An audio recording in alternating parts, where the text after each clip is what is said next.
28. mai 2026. Iraani uus ajatolla uskus, et tema tohutu droonide armee on USA sõjaväe jaoks nähtamatu.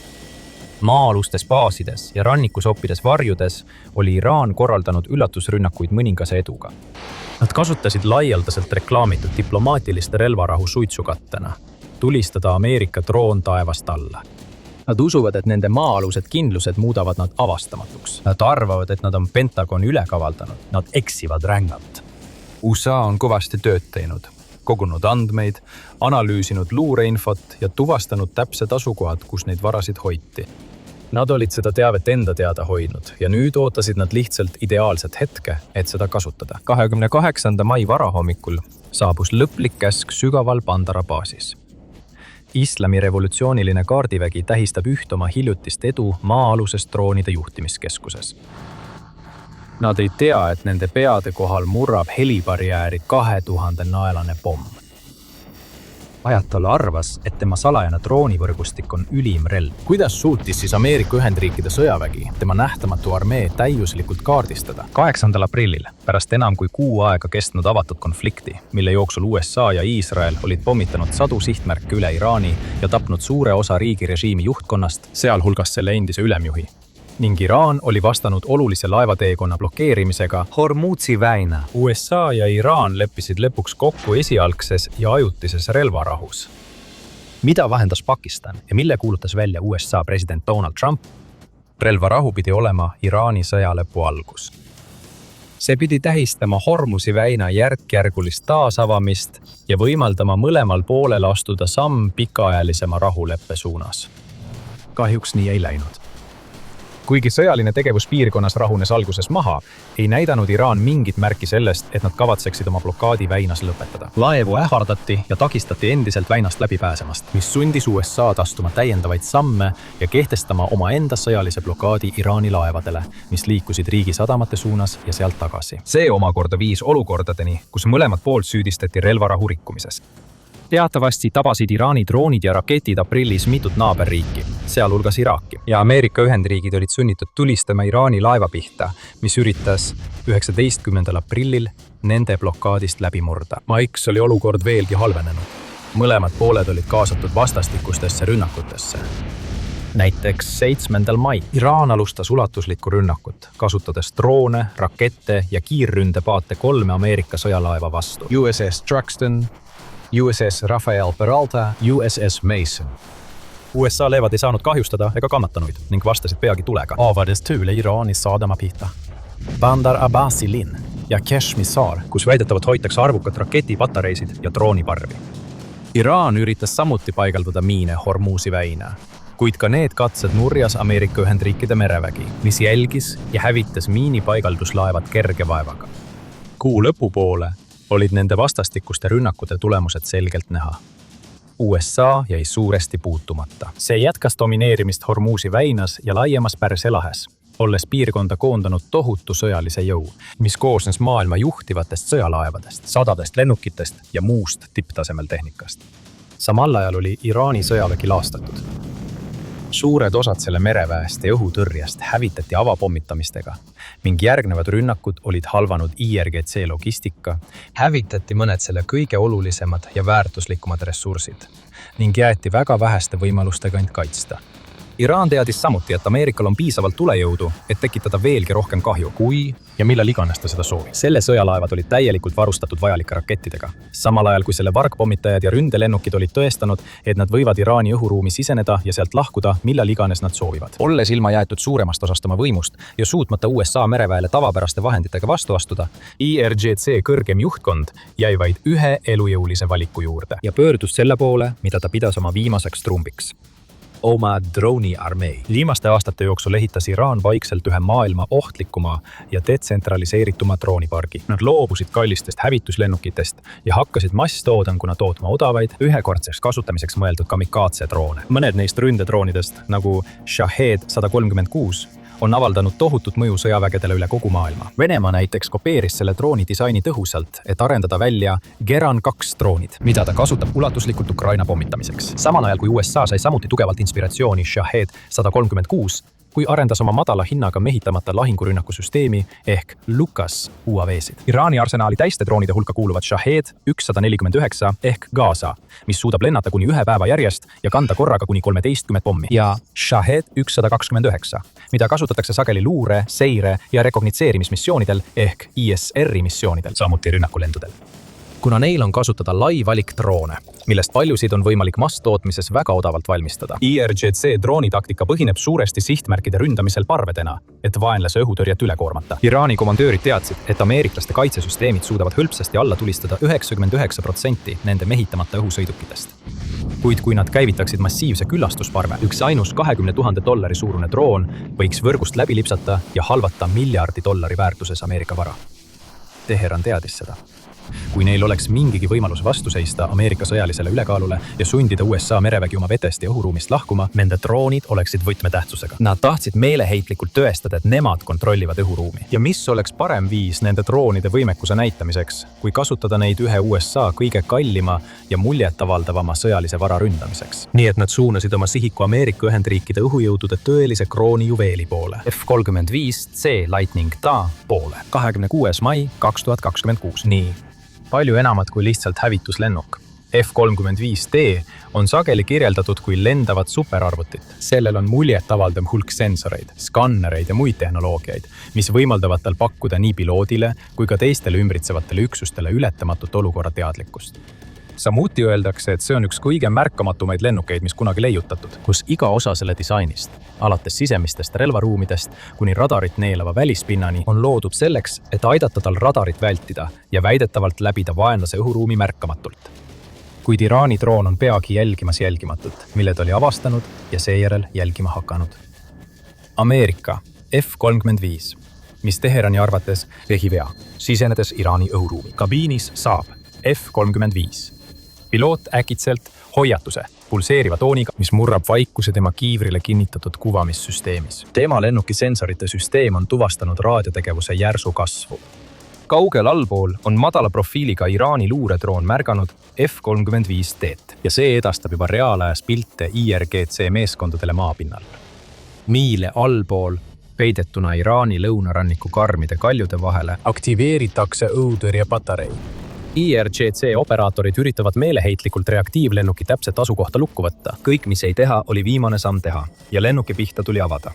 Ning natuke õmne korral see edukalt tabada. Aga see polnud lihtsalt suvaline ülesanne. See oli üks kõige kallimalt kokku pandud ja laitmatult disainitud sõjatehnika tükke, mis eales leiutatud. F-35 programmi $1 trillioni suurusest hinnasildist on palju räägitud. Kriitikud on kahtluse alla seadnud, kui hästi see raha tegelikult kulutati. Ja kuigi F-35 disaini plusside ja miinuste üle võib arutleda, ei saa kahtlustki olla selles, et tegemist on erakordse lennukiga. See on ehitatud ületama kõiki varasemaid märkamatuse ja ellujäämisvõime standardeid. See esindab aastakümnete pikkust investeeringut ja arendustööd. Selle kuju on hoolikalt projekteeritud radarikiirte peegelduste vähendamiseks. Selle andurid koguvad ja ühendavad uskumatult palju lahinguvälja andmeid ja selle elektroonilise sõjapidamise komponendid põhinevad mõnel kaasaegse ajastu kõige arenenumal sõjatehnoloogiale. Kuid F-35 ei loodud ainult selleks, et vältida avastamist. See ehitati ka selleks, et toime tulla vaenulikes keskkondades ja neutraliseerida isegi kõige paremad õhutõrjesüsteemid, vältides tõrjerakette ja uputades vaenlase radareid valesignaalidega, mis võimaldab tal hõlpsasti pääseda isegi kõige kuumematest lahingutsoonidest. Peaaegu iga kord vigastusteta. Nii et ajaks, kui Iraani õhutõrje olid valmis tulistama, F-35 piloot oli juba vajalikke samme astumas, toidudes oma lennuki elektroonilise sõjapidamise süsteemile, anduritele ja jälgimisseadmetele. Nad oleksid tõenäoliselt kohe vaenlase kaitsesüsteemid seganud, saates välja võltsignaale, et segadusse ajada ja desorienteerida. Ei suutnud nad sihtmärki korralikult lukustada.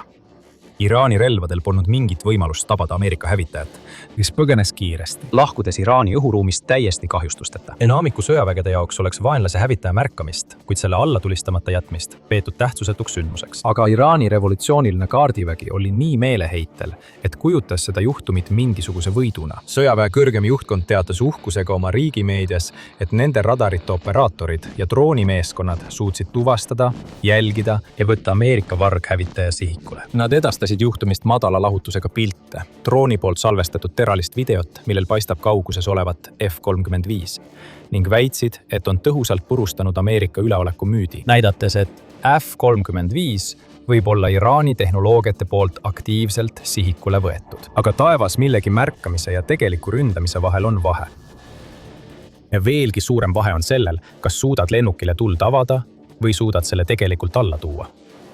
Kõik, mida Iraan oli teinud, oli näidanud, et ta suudab Ameerika hävitajat märgata, mis seejärel probleemideta baasi tagasi pöördus. Piloot ei saanud vigastada ja lennuk jäi terveks. See on siin tõeline edulugu. Aga Iraani revolutsiooniline kaardivägi ei olnud sellega veel lõpetanud. Samal päeval, kui Iraan teatas F-35 avastamisest, avalikustas ta ka midagi veidi käega katsutavamat. Kinnitatud rünnaku teisele, palju vähem väärtuslikule Ameerika varale.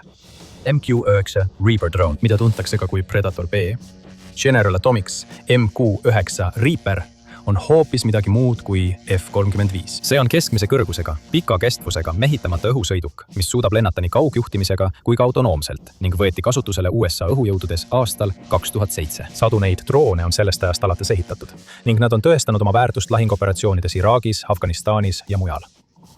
Aastate jooksul paljud riigid on investeerinud Reaperi droonidesse, sealhulgas Prantsusmaa, Saksamaa, India, Hispaania ja Taiwan. Ja USA on neid regulaarselt kasutanud Iraanis alates sõja algusest. Droon on 36 jalga pikk, 66-jalase tiivaulatusega ja 12,5 jalga kõrge. Need droonid on märkimisväärselt väiksemad sihtmärgid kui F-35D, aga neid on ka palju lihtsam tabada. Need ei ole loodud tipptasemel vargtehnoloogiat ega vastupidavust silmas pidades. Seega neil puuduvad samasugused elektroonilise sõjapidamise süsteemid, segamisseadmed või suure kiirusega vältimisvõimalused. Kuna tegemist on maailma juhtivate hävituslennukitega, on nad valmistatud võib-olla oli Iraani revolutsiooniline kaardivägi IRGC pettunud, kui lihtsalt F-35 suutis põgeneda. Ja nii meeleheitel, et mingigi võit saavutada. Et oma propagandamasinat toita, see võttis sihikule MQ-9, mida oli märksa lihtsam alla tuua. Kõnealune droon lendas väidetavalt rutiinsel luuremissioonil Pärsia lahe kohal. Kui Iraan avas tule ja selle lennu ajal alla tulistas, droon hävitati ja Iraani revolutsiooniline kaardivägi tähistas seda. Samuti teatati, et tulistati ka teist drooni, täpsemalt RQ-4 luuredrooni ja jättis endale seadusliku ja kindla õiguse vastata igale väidetavale relvarahu kokkuleppe rikkumisele. Avalike suhete seisukohalt oli see märkimisväärne hetk Iraani kõrgeima juhtkonna jaoks. IRGC oli tõestanud, et suudab ja on valmis hävitama lääne relvi, mis tulevad liiga lähedale. Kuid samal ajal, kui nemad tähistasid, valmistus Ameerika Ühendriikide keskväe juhatus juba oma vastuseks. Iraanlased võisid arvata, et neil on mingi eelis, kuna uus ajatolla uskus, et tema tohutu droonide armee on vaenlase jaoks sisuliselt nähtamatu. Terved parved olid salaja peidetud maa-alustesse, baasidesse ja rannikualade sopistesse. Tegelikult olid USA ametnikud kõvasti tööd teinud andmete kogumise, luureanalüüsi ja täpsete asukohtade tuvastamisega, kus IRGC vahendeid hoiti. Nad hoidsid seda teavet enda teada, oodates võimalust seda kasutada, kui sobiv hetk avaneb. Relvarahu rikkudes andis Iraan selle võimaluse oma vastasele kandikul kätte. Järele jäi vaid vastus ellu viia. See vastus saabus 28. mail. Just siis anti hoolikalt koordineeritud kiirreageerivale löögiüksusele roheline tuli, et tabada Iraani revolutsioonilise kaardiväe korpust seal, kus see kõige rohkem mõjus. Üks riigi sõjavõrgu kõige olulisemaid sõlmpunkte, Sadama linn, Bandar Abbas, asub Iraani lõunarannikul vaatega Hormuzi väina vetesse.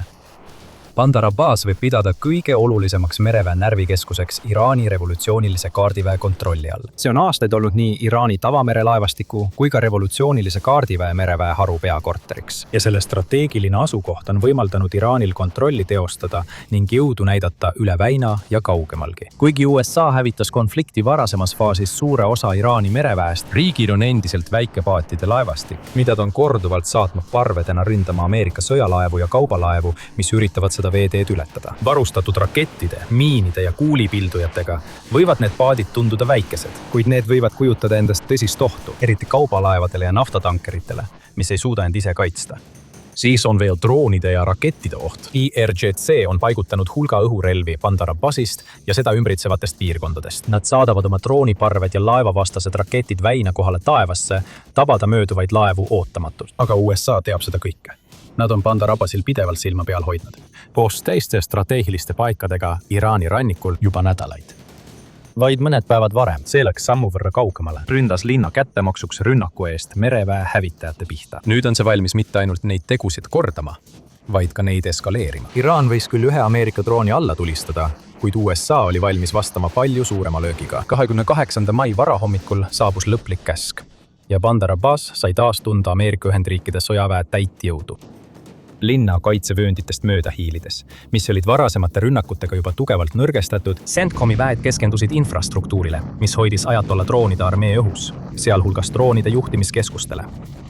Üks neist keskustest võeti sihikule täppisrelvadega, põhjustades tohutut kahju ühele vähestest väärtuslikest varadest, mis IRGC-l veel alles olid. Need keskused on kohad, kus droonid kokku pannakse, hoiustatakse ja saadetakse välja parverünnakuteks. Seal koolitatakse droonioperaatoreid ja lihvitakse nende oskusi, juhtides mehitamata õhusõidukeid, et pommitada nii sõjalisi kui ka tsiviilsihtmärke karistamatult. Need on eluliselt tähtsad Iraani režiimile, et neil oleks üldse mingigi võimalus avaldada mõju Hormuzi väina ja laiemas Pärsia lahe piirkonnas. Ainult nende keskustega suudab riik korraldada rünnakuid naaberriikide, näiteks Kuveidi vastu, Iraagi ja Araabia Ühendemiraatide vastu. Ja mitu neist on juba kõrvaldatud, mistõttu suutis Iraan märtsi alguses välja lasta umbes 400 drooni päevas, kuid maiks vaid mõnikümmend. Mida rohkem neid rajatisi USA hävitab, seda raskemaks muutub IRGC tegevus. Sest ilma nende keskusteta ei ole oluline, kui suur ajatolla droonide armee tegelikult on. Teema parvestrateegia muutub järjest vähem elujõuliseks, kui neid parvi toetav infrastruktuur enam ei eksisteeri, et soola haavale raputada. USA teatas ka 4 Iraani drooni allatulistamisest, mis viibisid Bandar Abbasi kohal õhusrünnaku ajal. Ja järsku muutus meeleolu Iraanis rõõmust rusutuks, kui Teheran seisis silmitsi järjekordse sünge ja ebamugava reaalsusega. Nende väidetavalt salajane drooniarhitektuur polnudki nii salajane. Lõppude lõpuks. Veel kord sai IRGC-gu kõvasti kannatada, aga taaskord polnud see valmis kaotust tunnistama. Probleem oli aga selles, et neil polnud lihtsalt ressursse, et USA-le tõsiselt vastulööki anda. Isegi kui ta oleks kogu oma alles jäänud jõu USA mereväe vastu välja pannud, oleks ta tõenäoliselt lihtsalt oma ressursid raisanud ja saanud veel ühe alanduse osaliseks. Nii pöördus IRGC ülemjuhatus tagasi tuttava taktika juurde. Nad otsisid pehmemat ja lihtsamat sihtmärki. Ja nad läidsid selle mitte Hormuzi väina vetes, vaid lähedal asuvas Kuveidi riigis. See suhteliselt väike Lääne-Aasia riik on olnud Iraani jaoks populaarne sihtmärk alates sõja algusest. Tegelikult ründas Iraan juba konflikti esimesel päeval, 28. veebruaril, Kuveidi rahvusvahelist lennujaama ja Ali al-Salemi sõjaväebaasi droonidega. Järgnenud nädalatel sai Kuveit täiendavaid drooni- ja raketirünnakuid, mis olid suunatud peamiselt USA ja Itaalia sõjaväerajatiste vastu, näiteks Camp Beringi Ameerika garnisoni vastu. Enamikel juhtudel suutis aga Kuveidi rahvuskaart USA vägede toel enamiku Kuveidi õhuruumi sisenevatest vaenlase vahenditest alla tulistada. Vaid mõni tund pärast ameeriklaste rünnakut Bandar Abbasi vastu teatas Kuveit, et nende õhutõrje on aktiveeritud. IRGC lasi oma sihtmärgi pihta välja raketisalvo ja väikese droonide parve, tundmatu USA õhuväebaas, ja elanikud teatasid, et nende ümber kostsid plahvatuste helid.